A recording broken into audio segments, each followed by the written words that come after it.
கடத்தல் கும்பலுக்கு திமுக அடைக்கலம் கொடுப்பதாக அன்புமணி குற்றச்சாட்டை முன்வைத்திருக்கிறார். இது தொடர்பான மேலும் விவரங்களோடு இணைகிறார் செய்தியாளர் ராஜேஷ். வணக்கம். மேலும் விவரம். வணக்கம். தொடரும் போதைப் பொருள் கடத்தலும் திமுகவின் தொடர்பும் என பாமக தலைவர் அன்புமணி ராமதாஸ் குற்றச்சாட்டை முன்வைத்திருக்கிறார். சென்னையிலிருந்து ராமநாதபுரம் வழியாக இலங்கைக்கு கடத்தப்படவிருந்த ரூபாய் 70 கோடி மதிப்புள்ள மொத்தம் 6.93 கிலோ எடை கொண்ட மெத்தபெட்டமைன் போதைப் பொருளை காவல்துறையினர் கைது செய்திருப்பது அதிர்ச்சி அளிப்பதாக பாமக தலைவர் ராமதாஸ் தெரிவித்திருக்கின்றார்.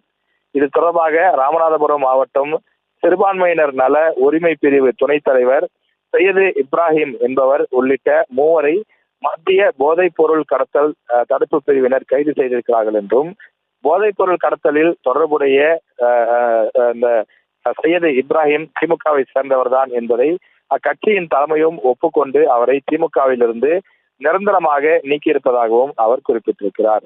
போதைப் பொருட்கள் கடத்தல் தொடர்பாக கைது செய்யப்பட்டிருக்கும் 2வது திமுக நிர்வாகி சையது இப்ராஹிம் எனவும், இதற்கு முன்பு ஜாஃபர் சாதிக் என்பவர் கைது செய்யப்பட்டு சிறையில் அடைக்கப்பட்டுள்ளார் என்றும் அவர் குறிப்பிட்டு இந்த அறிக்கையை கொடுத்திருக்கின்றார்.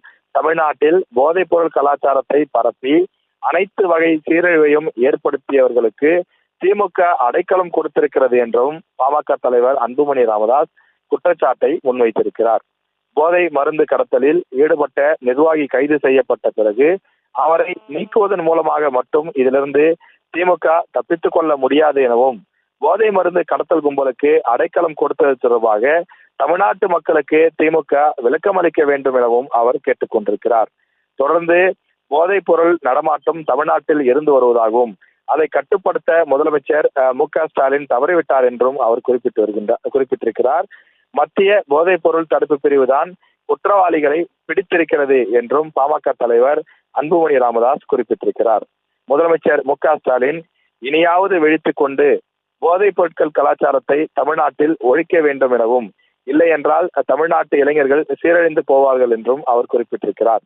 தமிழ்நாட்டின் வரலாற்றில் கருப்பு பக்கங்களில் பதிவாகும் நிலை உருவாகி இருப்பதாகவும் அவர் கடுமையாக விமர்சனம் செய்திருக்கிறார்.